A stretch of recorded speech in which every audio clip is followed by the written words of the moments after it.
দেশের কোথাও কোথাও আকাশ আংশিক মেঘলাসহ আবহাওয়া প্রধানত শুষ্ক থাকতে পারে, আবার কোথাও হালকা থেকে মাঝারি ধরনের কুয়াশা পড়তে পারে বলে জানিয়েছে আবহাওয়া অধিদপ্তর।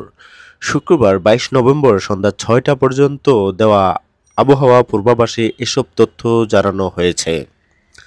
আবহাওয়া অধিদপ্তর জানিয়েছে, এই সন্ধ্যা ৬টা পর্যন্ত অস্থায়ীভাবে আংশিক মেঘলা আকাশ সহ সারা দেশের আবহাওয়া প্রধানত শুষ্ক থাকতে পারে। ভোরের দিকে সারা দেশের কোথাও কোথাও হালকা থেকে মাঝারি ধরনের কুয়াশা পড়তে পারে। এছাড়া সারা দেশে রাত এবং দিনের তাপমাত্রা সামান্য হ্রাস পেতে পারে। শুক্রবার সন্ধ্যা ৬টা থেকে পরবর্তী ২৪ ঘন্টায় অস্থায়ীভাবে আংশিক মেঘলা আকাশ সহ সারা দেশের আবহাওয়া প্রধানত শুষ্ক থাকতে পারে। ভোরের দিকে সারা দেশের কোথাও কোথাও হালকা থেকে মাঝারি ধরনের কুয়াশা পড়তে পারে। সারা দেশে রাত এবং দিনের তাপমাত্রা সামান্য হ্রাস পেতে পারে।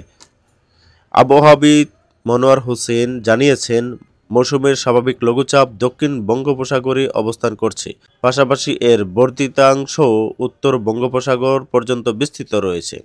এর মধ্যেই বর্ধিত ৫ দিনের প্রথমার্ধে দক্ষিণ পূর্ব বঙ্গোপসাগর ও তৎসংলগ্ন এলাকায় একটি লঘুচাপ সৃষ্টি হতে পারে। এদিকে রোববার ২৪ নভেম্বর সকাল ৯টা পর্যন্ত অস্থায়ীভাবে আংশিক মেঘলা আকাশ সহ সারা দেশের আবহাওয়া প্রধানত শুষ্ক থাকতে পারে। সেই সঙ্গে শেষ রাত থেকে ভোর পর্যন্ত সারা দেশের কোথাও কোথাও হালকা থেকে মাঝারি ধরনের কুয়াশা পড়তে পারে। এই সময় রাত ও দিনের তাপমাত্রা সামান্য হ্রাস পেতে পারে।